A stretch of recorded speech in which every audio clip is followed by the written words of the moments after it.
Hi everyone, this is Professor Dumbledore here.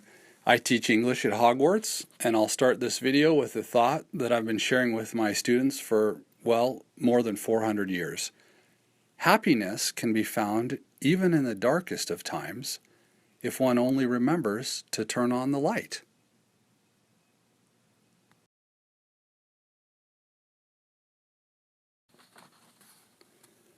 In this short video, I will show you how to annotate a text.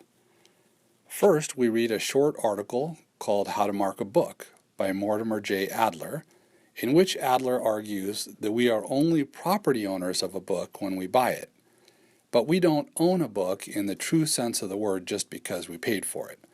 To really own a book, we need to read it, highlight it, mark it up, digest it, and question it. In our class, students receive points for annotating a book in 5 ways. Underlining or highlighting 1 to 3 sentences on each page, commenting in the margin on each highlighted sentence, creating a list of 25 questions at the front of the book, and a list of 25 growth principles at the back of the book.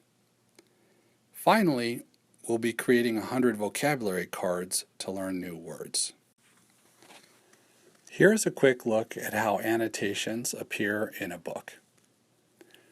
You can see that this first page has several sentences underlined or highlighted, comments are in the margins, and newer keywords are circled. 25 questions appear on the inside of the front cover of the book, and 25 growth principles appear on the inside of the back cover of the book.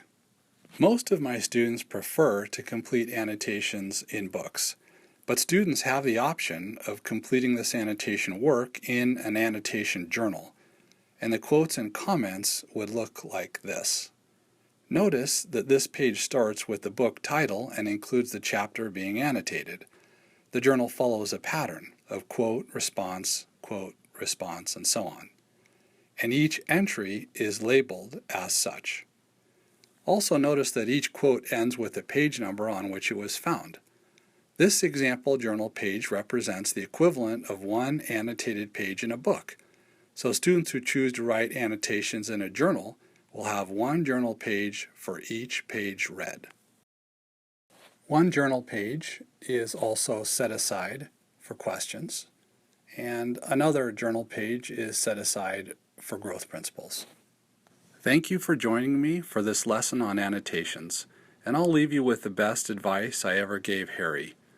Do not pity the dead. Pity the living, and above all, those who live without love.